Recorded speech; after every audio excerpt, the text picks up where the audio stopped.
All right, I'm telling you right now, a lot of you are going to get this wrong. And even if you get it right, you're going to take away the wrong thing. I'm going to show you how to solve this, how you should solve this. And you'll say, I didn't have to do that. That would have been a waste of time. This is not a good solution. No, you got lucky. If you got it right, you probably got lucky. Let's look at how we're actually supposed to solve something like this.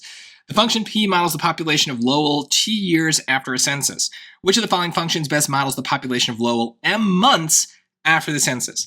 They are asking us to change this equation, but the story itself is not actually changing. So what we want to do is we want to compare the equations based on just the numbers that these equations produce, right? The equation on the top and the equation that's the correct answer are supposed to produce the exact same value when the exact same amount of time has passed.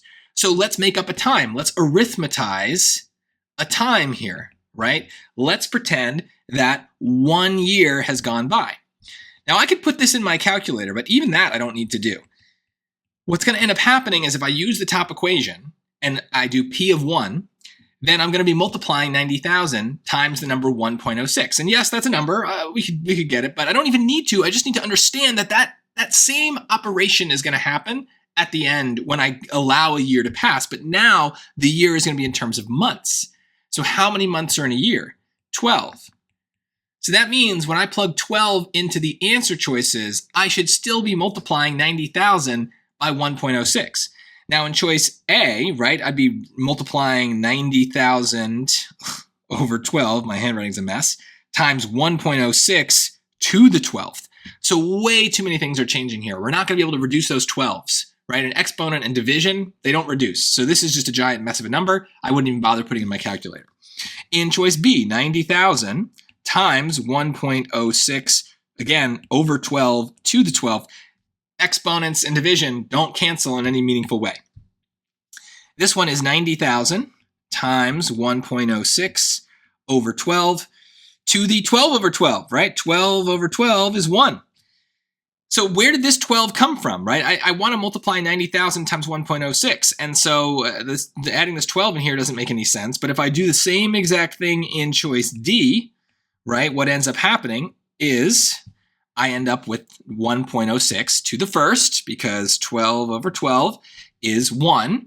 And 90,000 times 1.06 is going to be the same as 90,000 times 1.06, right? They're both the same thing.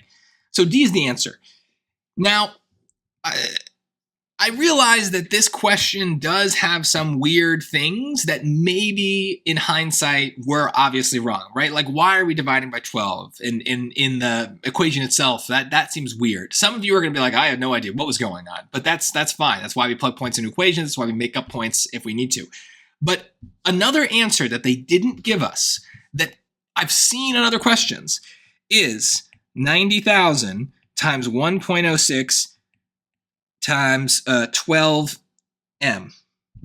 right? Instead of m over 12, 12 times m in the exponent.